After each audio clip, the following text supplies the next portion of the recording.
배가 바뀌면서 점점 늘어나는 허리둘레에 신경 쓰이는 분들 많으시죠. 자꾸 예전 옷이 맞지 않아 속상한데 운동은 하기 싫은 분들 많으실 겁니다. 오늘은 이러한 뱃살을 빼는데 효과적인 음식들을 설명해 드리려고 합니다. 그중 가장 흔히 쓰이는 게 바로 생강입니다. 알싸한 맛의 생강은 정말 다양하게 쓰입니다. 예로부터 생강은 그 성질이 따뜻하고 오래 사용해도 몸에 해가 없으며 구토를 진정시킨다고 하였습니다. 속이 자주 메스껍고 울렁거리는 분들은 특히 생강이 좋죠. 이런 생강이 뱃속의 긴 내장 지방을 제거하는 데도 도움이 된다고 하는데요. 50대가 넘어가면 우리 몸의 호르몬 분비가 변하기 때문에 평소보다 훨씬 살이 찌기 쉬운 체질로 변하게 됩니다. 내가 평소 먹던 식사량과 별반 다르지 않는데도 살이 자꾸 찌고 배가 나오며 다이어트를 해봐도 살이 잘 안 빠지게 되죠. 강남의 유명한 다이어트 한의원에서는 이 원인을 내장지방이라고 보고 있는데요. 예약제로 어렵게 진료를 받아보면서 얻어낸 좋은 내용이니 꼭 듣고 따라해보세요. 먼저 생강의 주된 효능을 알려드리고 생강과 내장지방이 어떤 관계가 있는지 또 어떤 음식과 같이 드시면 내장지방이 훨씬 더 잘 녹아 뱃살이 빠지고 허리가 날씬해지는지 조선시대 왕실 비법과 함께 설명해 드리겠습니다.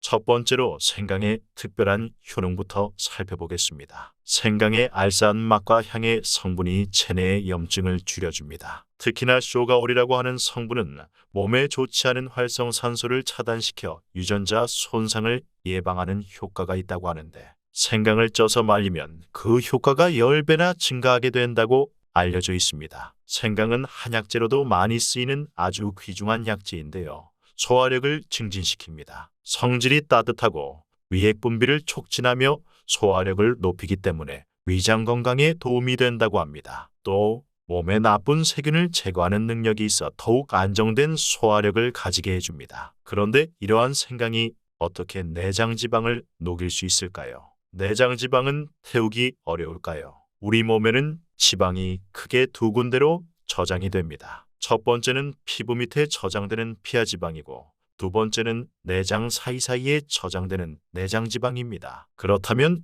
이 둘 중에 어느 걸 제거하기가 쉬울까요? 보통 내장지방이 더 어려울 것 같지만 그렇지 않습니다. 사실은 내장지방을 태우는 게 훨씬 쉽습니다. 그렇다면 내장지방은 왜 없애려고 하나요? 그건 바로 내장지방과 우리 몸의 만성염증이 아주 밀접한 관계가 있기 때문입니다. 우리 몸의 만성염증은 암 발생의 원인이 됩니다. 남성은 38% 이상, 여성은 29% 이상 만성염증으로 인해 암이 생기기도 합니다. 이게 모두 내장지방이 만성염증을 유발하기 때문입니다. 또 내장지방에서 나오는 성분은 쉽게 움직이는 특징이 있어 혈액을 타고 온 몸으로 이동이 가능하다는 사실 알고 계셨나요? 특히 혈관을 타고 돌아다니기 때문에 각종 심장병, 고혈압, 고지혈증 및 치매, 비만을 생기게 합니다. 그렇기 때문에 내장지방을 잘 제거해야 합니다. 그럼 내장지방을 제거하는 생강 섭취법은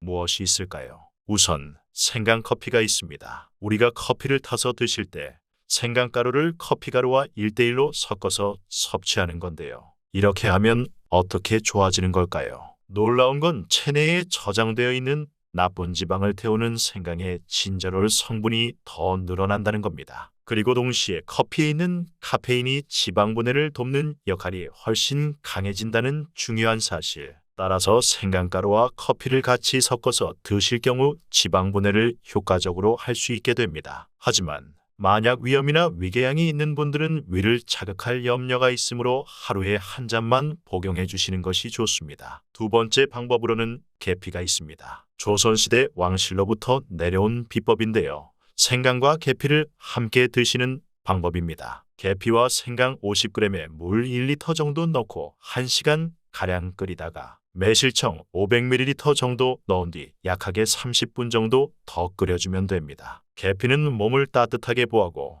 몸에 나쁜 사기를 몰아내며 허약한 체질을 보한다고 동의보감에도 나와 있습니다. 또 혈액순환을 도와 몸에 불필요한 물질을 몸 밖으로 배출시키는 기능을 강화한다고 하죠. TV에서 나오는 격투기 선수 김동현 씨는 체중 감량을 할 때 하루 종일 계피물을 먹는다고 밝혀 한동안 계피를 구하기가 굉장히 어려웠습니다. 계피는 개지나무의 껍질로 계피가루는 시나몬가루라고도 불리우며 커피에 타서 드셔도 좋습니다. 다만 이러한 계피도 위장점막에 자극을 줄 수 있으므로 속이 약한 분들은 섭취량을 조절해 주셔야 합니다. 생강을 섭취할 때 주의하셔야 할 사항들이 있습니다. 바로 치질, 위염, 미궤양, 고혈압 환자분들은 이 증상들이 악화될 수 있습니다. 평소 이런 증상들로 불편함을 겪고 계신 분이라면 한 번에 너무 많은 양을 드시지 않도록 주의하셔야 합니다. 그럼 다음 시간에는 생강을 말렸을 때는 어떻게 되는지, 커피와 계피 이외에 같이 섭취할 수 있는 다른 방법은 없는지 확인해 보겠습니다.